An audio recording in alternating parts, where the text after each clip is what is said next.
বিড়ালের বউ তার সাথে ঝগড়া করে। একসময় সে বাড়ি থেকে চলে যায়। কিছু সময় সে বাইরে ঘোরাঘুরি করে। রাতে সে আবার বাসায় ফিরে আসে। এসে দেখে তার স্ত্রী সমস্ত ভাজা মাছ একা খেয়ে ঘুমিয়ে গেছে। বেচারা বুঝতে পারল না যে তার বউ কী কারণে ঝগড়া করল। বিড়ালের বউ তার সাথে ঝগড়া করে। একসময় সে বাড়ি থেকে চলে যায়। কিছু সময় সে বাইরে ঘোরাঘুরি করে। রাতে সে আবার বাসায় ফিরে আসে। এসে দেখে তার স্ত্রী সমস্ত ভাজা মাছ একা খেয়ে ঘুমিয়ে গেছে। বেচারা বুঝতে পারল না যে তার বউ কী কারণে ঝগড়া করল। বিড়ালের বউ তার সাথে ঝগড়া করে। একসময় সে বাড়ি থেকে চলে যায়। কিছু সময় সে বাইরে ঘোরাঘুরি করে। রাতে সে আবার বাসায় ফিরে আসে। এসে দেখে তার স্ত্রী সমস্ত ভাজা মাছ একা খেয়ে ঘুমিয়ে গেছে। বেচারা বুঝতে পারল না যে তার বউ কী কারণে ঝগড়া করল। বিড়ালের বউ তার সাথে ঝগড়া করে। একসময় সে বাড়ি থেকে চলে যায়। কিছু সময় সে বাইরে ঘোরাঘুরি করে। রাতে সে আবার বাসায় ফিরে আসে।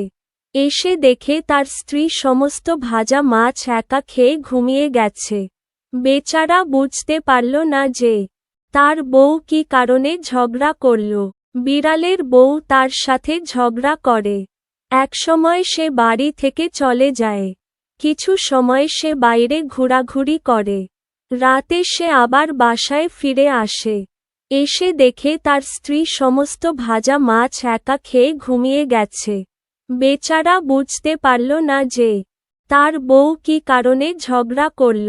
বিড়ালের বউ তার সাথে ঝগড়া করে। একসময় সে বাড়ি থেকে চলে যায়। কিছু সময় সে বাইরে ঘোরাঘুরি করে। রাতে সে আবার বাসায় ফিরে আসে। এসে দেখে তার স্ত্রী সমস্ত ভাজা মাছ একা খেয়ে ঘুমিয়ে গেছে। বেচারা বুঝতে পারল না যে তার বউ কী কারণে ঝগড়া করল। বিড়ালের বউ তার সাথে ঝগড়া করে। একসময় সে বাড়ি থেকে চলে যায়। কিছু সময় সে বাইরে ঘোরাঘুরি করে। রাতে সে আবার বাসায় ফিরে আসে।